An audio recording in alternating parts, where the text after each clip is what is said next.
मित्रों नमस्कार। आप हैं बसंत गुरु जी के साथ लाइव लेसन में आपका स्वागत। आप सेवा करना चाहते हैं तो समर्थशाली बनिए।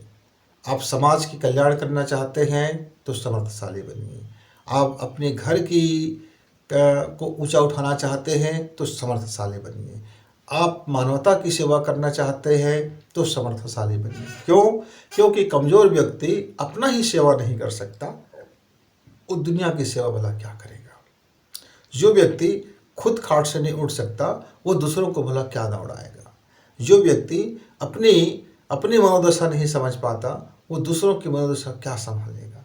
जो व्यक्ति अपने ही मन के भीतर की गंदगी को साफ नहीं कर सकता वो भला दूसरों के जीवन की गंदगी को क्या साफ करेगा। जो व्यक्ति स्वयं में तपस्या नहीं कर सकता वो दूसरों की दुख दर्द को क्या दूर कर पाएगा।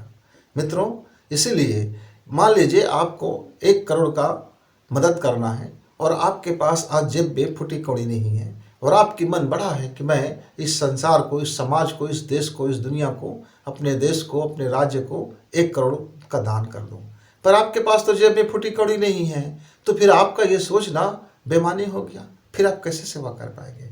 आपकी बड़ी इच्छा है कि आप अपने संतान को 1 करोड़ दे दो ताकि आपके संतान कारोबार कर सके, पर आपके जेब में तो बस ठन ठन गोपाल है, थोड़ा 2-4 पैसे हैं जिससे आपका गुजारा बसर हो रहा है। तो आप अपने बच्चे को क्या दे पाओगे। आप अपनी जाति को क्या दे पाओगे। आप अपने धर्म को क्या दे पाओगे। आप अपने समाज को क्या दे पाओगे। तो कुछ भी देना है तो उस क्षेत्र में आपको समर्थशाली होना होगा। धन देना है तो धन कमाइए, ज्ञान देना है तो ज्ञान कमाइए, तपस्या देना है तो तपस्या कमाइए, प्रेम देना है तो प्रेम कमाइए। मतलब जो आप देना चाहते हैं, जिस क्षेत्र में आप सेवा करना चाहते हैं, उसमें आपको धनाढ्य होना पड़ेगा, उसमें आपको तो धनवान होना पड़ेगा। ज्ञान का धनवान व्यक्ति ज्ञान दे पाएगा, सत्कर्म का धनवान व्यक्ति सत्कर्म दे पाएगा, सुभावना का धनवान व्यक्ति सुभावना दे पाएगा। तो जो आपके पास है उसी को आप सेवा में लगा सकते हो। मैं एक छोटा सा कहानी बताता हूँ कि कैसे लोग समझ नहीं पाते और वो इस संसार को वही देने लगते हैं। एक छोटा सा बच्चा था, उसको गोद में उठाया हुआ था, शायद उसकी बुआ रहा होगा, और वह उसको दे गाली दे गाली दे गाली और ऐसा मार पीट और बड़ी घिन घिन गाली दे रहा था। और उसके दादाजी बड़े खुश हो रहे थे, कह रहे थे कि हाँ हाँ तुम जरूर नाम रोशन करोगे। तुम तो इस बिल्कुल बिल्कुल तुम सही जा रहे हो और हम बड़े खुश हुए कि हमारा ये जो पोता है बड़ा शानदार अपना परिपाटी निभा रहा है। मैं दंग हो गया। मैं आश्चर्यचकित था कि नन्हा सा बच्चा, अभी छोटा सा बच्चा गोद में है और ये इतने घृणास्पद गाली दे रहे हैं और हाथ पैर चला रहे हैं, गुस्सा दिखा रहे हैं और ये बहुत ज़्यादा।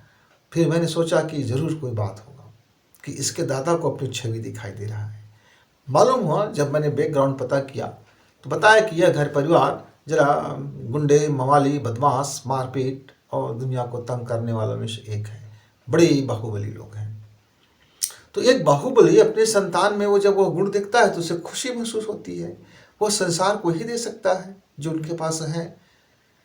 मेरा एक दूसरा मित्र था, मैं उनके घर गया, सभी लोग बड़े शांत थे, घर में हंसी खुशी का माहौल था।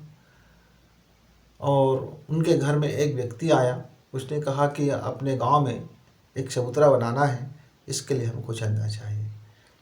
तो उन्हें बोला कि आप चबूतरा बनाएंगे तो लोग कितना कितना चंदा दे रहे हैं। तो कहा कि जो जिसकी जितना इच्छा। उन्होंने भी दे दिया 100 रुपये निकाल करके।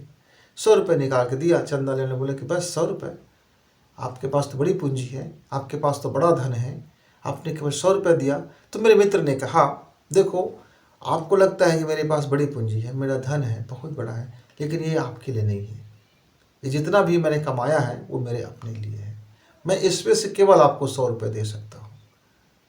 तो मित्र, आप समझ ही गए होंगे कि उनका सामर्थ्य था 100 रुपये देने का, उससे 100 रुपये दिया। उनका सामर्थ्य था दुनिया को गाली देने का, उन्होंने गाली दिया। तो जिस क्षेत्र में आप समाज का सेवा करना चाहते हैं, जिस क्षेत्र में घर का सेवा, समाज का सेवा, खुद का सेवा, तो आपको वह गुण का धनी होना होगा। तो तो सामर्थ्यशाली व्यक्ति ही सेवा कर सकता है, कमजोर व्यक्ति कभी सेवा नहीं कर सकता। यह सत्य आप समझिए और अपने को सशक्त बनाइए, समर्थशाली बनाइए कि आपको हाथ फैलाने के बजाय आपका हाथ उठा हो। आपका हाथ फैलता है लेने के लिए मित्र, तो आप देवताराम बन गए। आपका हाथ जब उठता है देने के लिए, तो आप फिर देवताराम बन गए। तो समर्थशाली व्यक्ति ही देता है, चाहे वो अच्छा दे बुरा दे कुछ भी दे, उसमें उतनी सामर्थ्य होगा तो वो देता है, फिर वो देने का काम करता है। तो मित्र, यदि आपको आंख झुका करके लेने वालों में से नहीं आना है, तो फिर आपको आंख उठा करके देने वालों में से आना है। तो आप आंख उठा करके ले भी सकते हैं और आप आंख झुका के दे भी सकते हैं। क्यों? आंख झुका के देंगे तो नम्रता होगा आप में। सामर्थ्यशाली व्यक्ति जब नम्र बनता है तब उसकी नम्रता का गुण कहलाता है। और यदि कोई व्यक्ति जो सामर्थ्यशाली नहीं है वो 2 पैसे का दान देता है, सीना तान के देता है, आंख खोल के देता है, तब लोग कहते हैं बड़े घमंड से दान दे रहा है। तो मित्र, सामर्थ्यशाली व्यक्ति को नम्रता आनी चाहिए और वो नम्रता से दान करे, नम्रता से सेवा करे और दयालुता से सेवा करे। तो मित्र, आप हाय हाय करने के बजाय फिर ज़िंदगी वाह वाह करेगी। बस ये है कि आप अपने को सामर्थ्यशाली बनाइए, सामर्थ्यशाली बनाइए।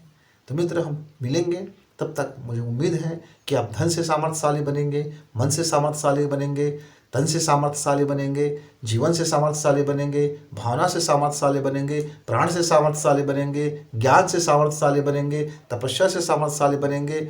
आपके जीवन में इतना धन होगा, इतना प्रचुरता होना चाहिए कि आप किसी को कभी भी उस ज़रूरतमंद को आप दे सकते हो और सुख उठाइए कि आपने ईश्वर के खेत में कुछ तो बो दिया।